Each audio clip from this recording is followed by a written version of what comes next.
Albert Einstein చనిపోయాక ప్రపంచంలో ఉన్న వ్యక్తులందరూ కూడా ఏమడిగారంటే, ఆల్బర్ట్ ఐన్స్టీన్ ఇంత సైంటిస్ట్ అయితే అతని మెదడు ఎంత గొప్పదో అని చెప్పేసి ఆయన మెదడులోని చిన్న చిన్న ముక్కలు ప్రతి దేశం కూడా తీసుకువెళ్ళింది దాని మీద పరీక్షలు జరపడానికి.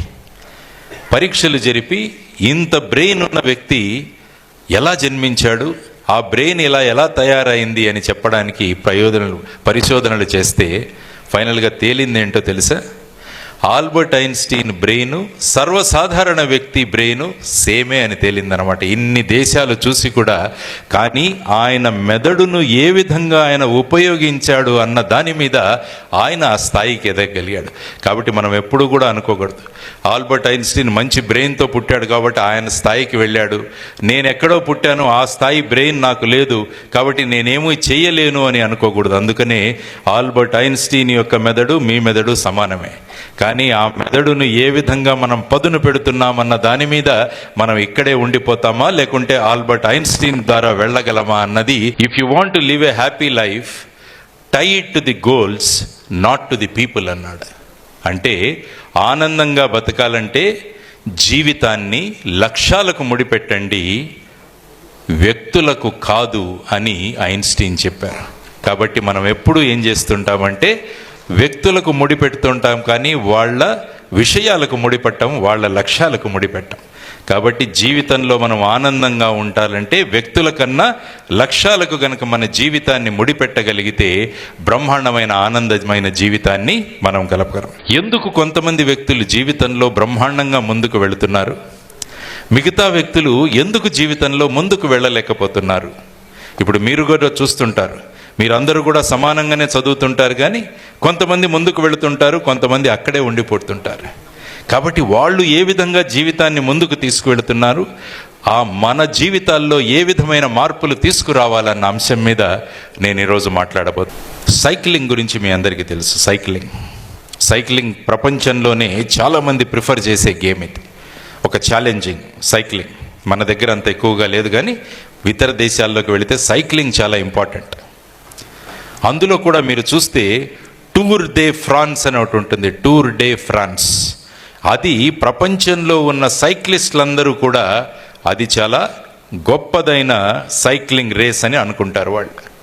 సో దాన్ని లక్ష్యంగా పెట్టుకొని లాన్స్ ఆర్మ్స్ట్రాంగ్ అన్న ఒక వ్యక్తి ఆయన దాన్ని ఎలాగైనా సాధించాలనుకున్నాడు.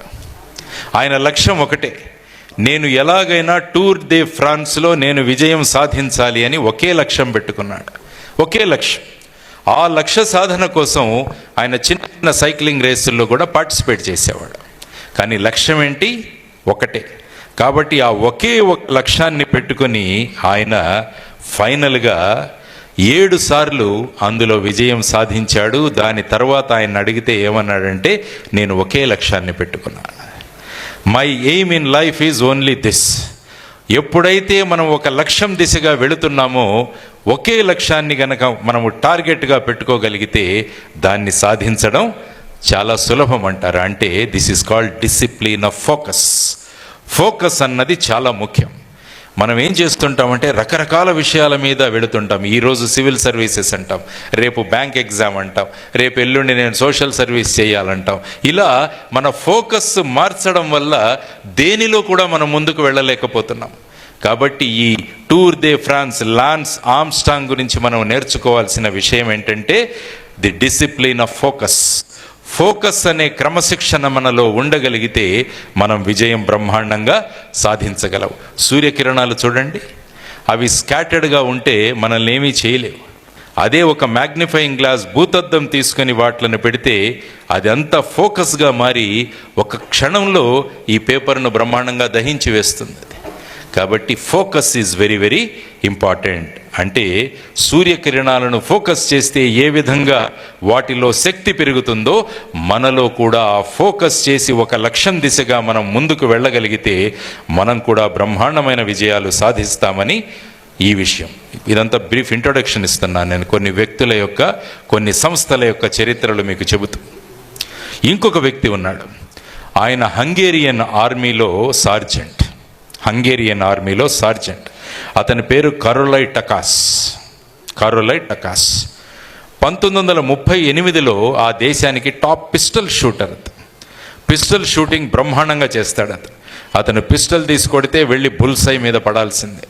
అటువంటి వ్యక్తి ఖచ్చితంగా 1940వ సంవత్సరంలో ఒలింపిక్ మెడలు ఒకే లక్ష్యం, నేను ఎలాగైనా ఒలింపిక్స్లో నేను మెడల్ తీసుకురావాలి అని ఒకే లక్ష్యాన్ని గురి చేసుకొని ఆయన ప్రాక్టీస్ చేయడం మొదలుపెట్టాడు.